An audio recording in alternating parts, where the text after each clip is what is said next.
It was an ordinary Tuesday on a quiet suburban street. The mailbox, a simple metal box, waited at the end of the driveway. Among the usual mail was a single, plain envelope, no return address, just a name and address in a neat font. It felt oddly official, yet anonymous. Inside, a blank page, pristine, high quality, and completely empty. The walk back to the house was filled with idle speculation.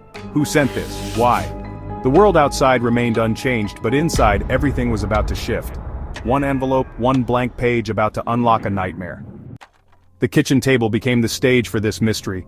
The blank page was heavy with intent, not ink, no message, no clue, just emptiness. Was it a mistake, a prank? The mind searched for logic. The envelope offered no answers. The blankness mocked, demanding attention. Why send a blank page with such care? The absence was the message, a silent, unsettling statement. The secret waited, hidden in plain sight. Imagine staring at that blank page. What if the message wasn't missing but hidden? Could you confess to a crime you never committed, one that hasn't even happened? This is the question at the heart of our story.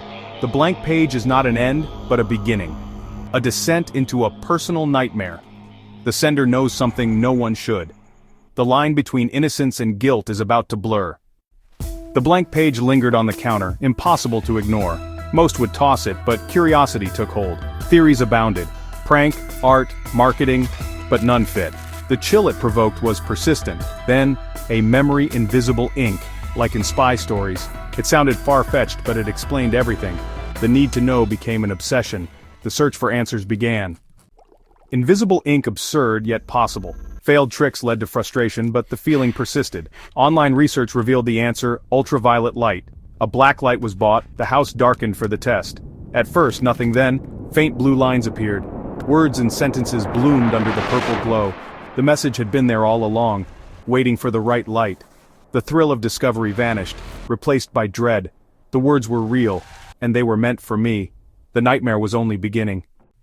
The glowing words weren't just any handwriting, they were mine. Every loop, every quirk, unmistakably familiar. Disbelief gave way to horror. It wasn't a forgery, it was perfect. It felt like a memory, not a copy. How could anyone replicate it so exactly? The letter was no longer just a mystery. It was personal, invasive. Someone had stolen my identity and sent it back as a threat. The room felt like a cage, the fear bone deep. The answer was in those glowing blue words, waiting to be read. With a deep breath, the focus shifted to the words themselves. It was a confession, a detailed narrative of a horrific crime. The words were simple, stark, and brutal, describing a violent act with chilling clarity. It was all written with the pronoun I. I didn't mean for it to go so far, the confession began. Each sentence dismantled the reality of the quiet, peaceful life lived within those walls. The most terrifying part was the tone, filled with regret and shock at their own capacity for violence. And it was all written in a hand that was, by all appearances, my own. The page was dropped as if it were burning. The confession described a crime that hadn't happened with a date still in the future. The letter was a seed of pure terror, a memory of a future that was already written, signed in my own hand. The confession lay on the counter, a venomous thing glowing in the dark. It was impossible to look away. The words had to be read again, slowly, carefully, as a piece of evidence. The letter wasn't just a confession, it was a blueprint, a step-by-step account laid out with unnerving precision. The text described a specific location, a quiet park late at night, near an old stone bridge. The confession then moved to the weapon, something common, a heavy decorative rock. The narrative explained the motive, a supposed argument over money. The words spoke of betrayal, of a trust broken. The psychological detail was what made it so convincing. It wasn't a stranger's mind. The crime felt both completely alien and horrifyingly close. The words on the page were a poison, tainting everything with its cold blue glow. The immediate logical response was denial, a powerful, instinctual rejection of the entire premise. I would never do this. The thought was a shield, an armor against the creeping horror of the letter's contents. This is a fabrication, a sick and twisted game designed by an unknown enemy. It's not me.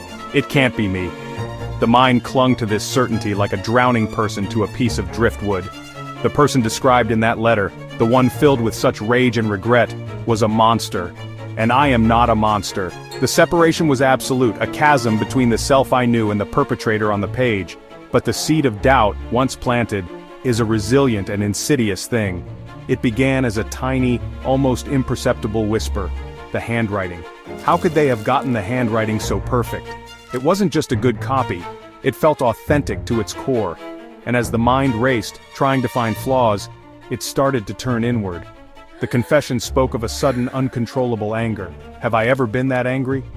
A flash of memory, a heated argument years ago, a shouted word, a slammed door, nothing violent, nothing even close to the letter's horror, but the emotion itself, that flash of white-hot rage, was not entirely unfamiliar.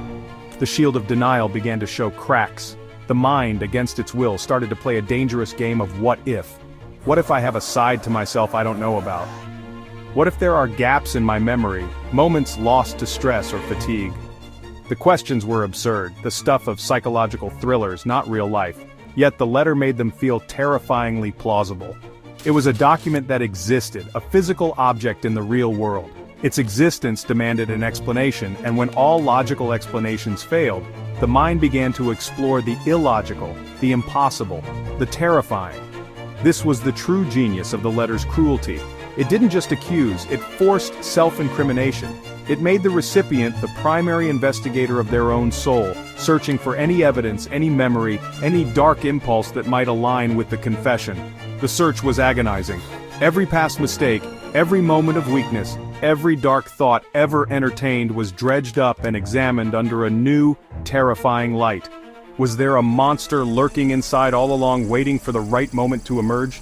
The letter didn't provide an answer, it just asked the question over and over until the silence was unbearable. Amidst the chaos of self-doubt and fear, one detail in the confession stood out as a potential anchor to reality. The name of the victim. The letter was specific, giving a full name. Michael Vance. The name meant nothing. It sparked no recognition, no flicker of a memory. It was the name of a complete and total stranger. This was a lifeline. How could I confess to murdering someone I had never met, never even heard of? This single fact seemed to be the key to disproving the entire nightmare. It was a flaw in the forgery, a mistake by the architect of this cruel hoax. A frantic search began, a desperate attempt to confirm this person's non-existence in my life. Old yearbooks were pulled from dusty boxes, their pages flipped with trembling hands. Social media profiles were scoured, searching for any connection, no matter how tenuous. Friends, family, former colleagues. Was there a Michael Vance anywhere in my past? The search yielded nothing. The name remained a void, a blank space in the tapestry of my life. A wave of relief washed over, so powerful it was dizzying. It's a lie. The whole thing is a lie. The person doesn't exist. But the relief was short-lived, quickly replaced by a new, colder fear. The sender of the letter had been meticulous. They had duplicated the handwriting perfectly. They had crafted a psychologically believable narrative. Would they make such a simple mistake as inventing a victim? Or was the name not a mistake at all? Perhaps Michael Vance was someone I was going to meet. The thought was paralyzing. The letter wasn't just a confession of a past crime, it was a script for a future one. The name wasn't a memory, it was a prophecy. The focus of the investigation shifted. The search was no longer about the past, but about the future. The name Michael Vance was typed into search engines, not looking for a connection to me but for anyone. Who was he? Did he even exist?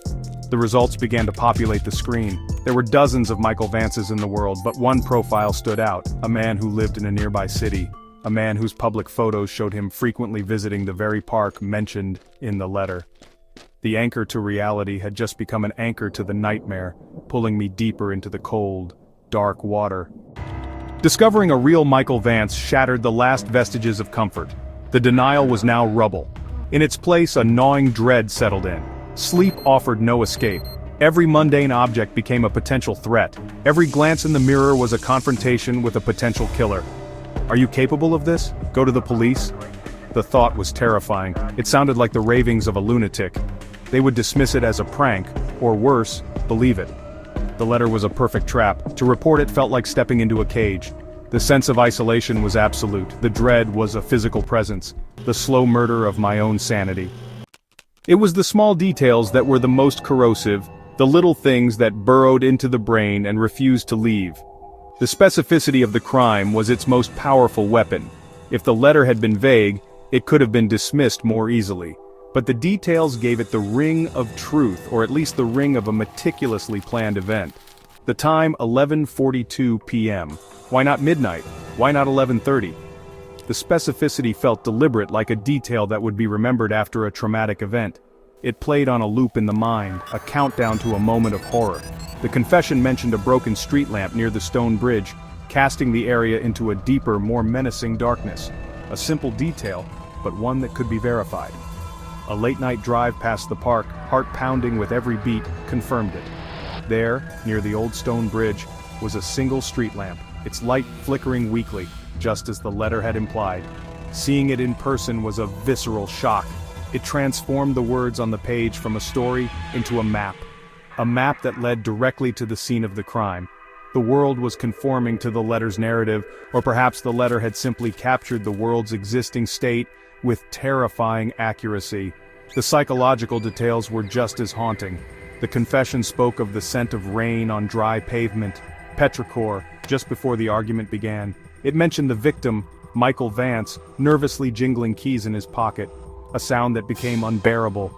These weren't the details a simple forger would invent, they were sensory emotional triggers that made the scene feel lived in, experienced. They made the narrator of the confession, the eye on the page, feel like a real person recounting a real memory. A memory that hadn't been formed yet, but was waiting in the wings. These details became obsessions. The weather forecast was checked compulsively. Was rain predicted for the night of the crime? Every time keys were heard jingling, a jolt of panic shot through the system. The world was now a minefield of triggers, each one a small reminder of the letter's contents. The dread was no longer a vague feeling, it was a sharp, specific fear tied to a time, a place, and a set of sensory inputs.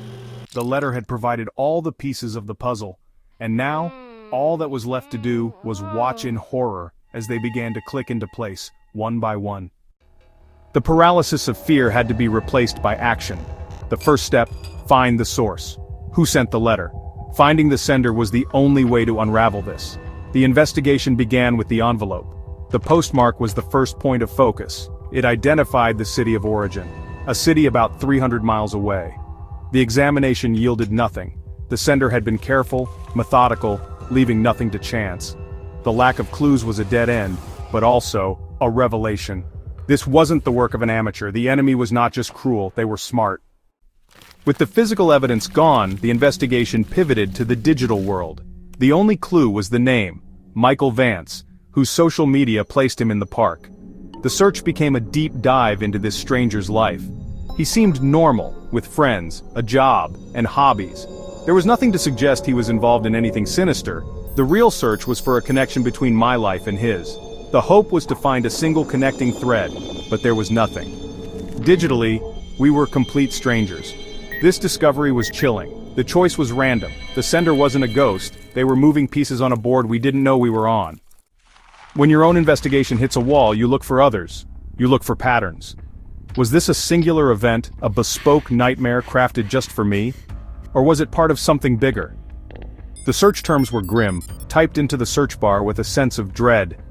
Anonymous confession letter, invisible ink threat, unsolved hoax crimes. The internet, which had provided the clue about the blacklight, now became an archive of paranoia. The hope was to find a similar case, another story of someone who had received a letter just like this one. Finding a fellow victim would mean I wasn't alone. It would mean there was a pattern, and patterns can be solved. The initial searches brought up a deluge of unrelated stories, urban legends, and fictional tales. But digging deeper, through obscure forums and old news articles from forgotten local papers, something began to emerge. It wasn't an identical case, but there were echoes. A story from 5 years ago in a different state about a man who received an anonymous email detailing a financial crime he would supposedly commit. The email used phrases and inside jokes only he would know. The crime never happened, but the man's career was ruined by the paranoia and suspicion that followed. Another story surfaced, this one from over a decade ago. A woman received a series of postcards, each one describing a step in the gradual poisoning of her husband. The writing on the postcards was a flawless imitation of her own. She reported it to the police, who found no evidence of any poison. Her marriage, however, did not survive the accusation. The details were different in each case. An email, a postcard, a letter, but the core elements were the same. A personalized, predictive confession, a stolen identity, a crime that hadn't happened yet, and a victim left to unravel in the ensuing chaos. These stories were not comforting, they were terrifying. They confirmed that this was not a random, isolated act of cruelty, it was a method, a modus operandi. The sender, or perhaps senders, had done this before. They had honed their craft, refining their techniques for psychological torment over years. And the most disturbing part of these past echoes? In every single case, the sender was never found. The ghost remained a ghost. The investigation had not uncovered a path to a solution. It had uncovered a history of unsolvable nightmares, and I was just the latest chapter. The knowledge that this had happened before, and that the culprit was never caught, acted as an accelerant on the fire of paranoia. The world, which had already felt threatening, now seemed actively hostile. Every stranger on the street was a potential suspect. The mail carrier, the grocery store clerk, the person sitting across from me on the bus. Was it you? The question screamed in the silence of my mind. The feeling of being watched was no longer a vague unease, it was a certainty. The sender was out there, somewhere, enjoying this. They were watching the show they had so carefully produced. Trust eroded completely, starting with strangers and then creeping inward, poisoning everything. Could it be someone I knew? A friend? A family member? A disgruntled colleague? The mind began to spin, re-evaluating every relationship, every past conversation, every slight, real or imagined. Who would have the intimate knowledge to fake the handwriting so well? Who would have the twisted mind to conceive of such a thing? The investigation turned inward, transforming from a hunt for a stranger into a witch hunt among my own loved ones. Every friendly gesture seemed to hide a potential motive, every smile seemed like a mask. The home, once a sanctuary, became a prison.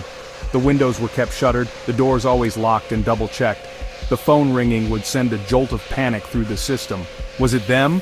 Would they speak, or would there just be silence on the other end of the line? Technology, which had been a tool for investigation, now felt like a conduit for the threat. The laptop camera was covered with tape, social media accounts were deactivated. The digital retreat was a desperate attempt to shrink the target, to become invisible to the all-seeing eye that was tormenting me. This deepening paranoia was its own form of crime.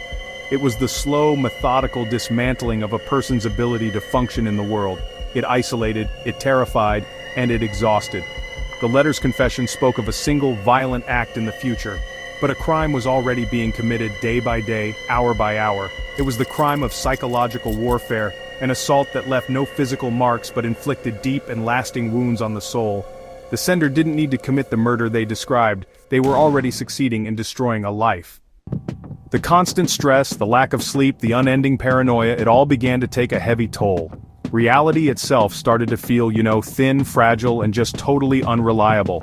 The lines between what was real and what was imagined, what was memory and what was a fear of the future began to blur into this indistinguishable gray fog. Did I really remember slamming that door in anger years ago? Or did my mind invent that memory after reading the confession? Did I really see a broken street lamp by the bridge? Or did the letter plant that image so powerfully in my mind that I projected it onto the world? Memory became a treacherous landscape. The mind, in its desperate search for answers, started to create its own evidence. Small gaps in time, moments forgotten from a busy day, became terrifying voids where anything could have happened. Did I drive past the park yesterday? I think so, but honestly, I can't be sure. What was I doing last Tuesday night? The inability to account for every single minute of every day, a perfectly normal human failing, now felt like a sign of guilt. A sign that something was being hidden even from myself. The investigation had turned on the investigator. This mental erosion was the most terrifying development yet. The enemy was no longer just an external, unseen force, it was now an internal one. The doubt had burrowed so deep that it felt like a part of my own thought process. The letter's narrative and my own reality were becoming entangled. The eye in the glowing blue confession and the eye staring into the mirror were getting closer, their reflections starting to merge. The fear was no longer just about a future crime. It was about losing myself entirely.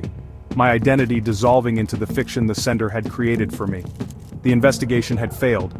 It had led to no suspect, no answers, only to a series of dead ends and a history of similar unsolved torments. It had turned friends into suspects and my own mind into a hostile witness. The final act of this nightmare was approaching. The date specified in the letter was drawing closer. With all rational avenues exhausted and with the line between reality and paranoia blurred beyond recognition, there was nothing left to do. Nothing but wait for the day of the crime and see if the story written in my own hand was one I was destined to live. With the investigation exhausted, the only thing that mattered was the date. The date circled in glowing ink on the calendar of my mind. Each morning began with a dreadful calculation. How many days were left? The calendar had transformed into a tyrant. Each flipped page a step closer to the gallows. The world outside seemed oblivious to the impending doom. Inside, time was thick, heavy, and suffocating. The days leading up to the date were a slow-motion fall. It was the feeling of waiting for a terrible impact you are powerless to stop. The certainty of the date was a curse. The mind became a prison. The date was a promise of a conclusion, but the nature of that conclusion was the source of all terror. They had written a script for the final days and I was playing my part perfectly, each one bringing me closer to the final scene. As the final days dwindled, fear mixed with a frantic need to act. Preparations were made to prevent a crime, not commit one. The first step? Create an unbreakable alibi, far from the park and Michael Vance. The decorative rock from the confession felt like holding live ordnance. It was sealed in a box, and hidden in the attic. The urge to warn Michael Vance was overwhelming, but how? I was the only one who knew the danger, and the one who couldn't speak of it. The final preparations were a checklist of paranoia, car keys hidden, social media deleted, a detailed log started. These were desperate acts to build a fortress against fate. But what if these aren't preparations for defense, but exactly what the killer would do? The day before, the last day of the old world. A profound calm settled over the house. The board was set, the pieces were in place. All that was left was to wait. The weather forecast clear skies. A small victory. A sliver of hope. Michael Vance posted a picture of his dog. He was alive, unaware. The house became a bunker. Curtains drawn, doors locked, phone off. The alibi, a 24-hour movie theater. A lonely, desperate plan. Driving away, there was no relief, only dread. Fleeing a version of myself. The road ahead was dark, the countdown was nearly over, and soon the world would find out if I was capable of committing it. The destination? A 24-hour multiplex cinema, chosen for its anonymity and cameras. It was a fortress of alibis. The ticket was purchased with a credit card. The film was an action blockbuster, loud and distracting, but none of it registered. Every few minutes, a glance at the phone's clock marked the agonizingly slow march toward 11:42 p.m. As the critical time approached, the urge to know was a physical sickness. Was anything happening at the park? The temptation to leave was immense, a foolish, self-destructive impulse. But the plan held. I remained in my seat, a prisoner of my own alibi. 11:42 p.m. arrived. Nothing happened. The minute passed. The credits rolled and the lights came up. The theater emptied out, but I remained. The night was a blur of meaningless films and constant, gnawing anxiety. When the sun finally rose, it felt like waking from a long and terrible fever. The drive home was surreal. A sense of profound relief began to wash over me. It was over, but as I approached the front door, I saw it. Tucked into the mail slot was a single, plain white envelope. My blood ran cold. It was identical to the first one. This new letter was not opened. It was left on the kitchen table, a silent testament to the fact that this was not over. The alibi was successful, the script was not followed. But the presence of that second envelope changed everything. What was inside? The not knowing was its own kind of torture. The ghost was still out there, still watching, still playing their game. The question it posed was never truly answered. And so the story ends where it began, with a letter and a question. The ultimate truth is a secret that may never be revealed. We are left forever haunted by the chilling thought that the darkest stories ever told might be the ones written in our own hands.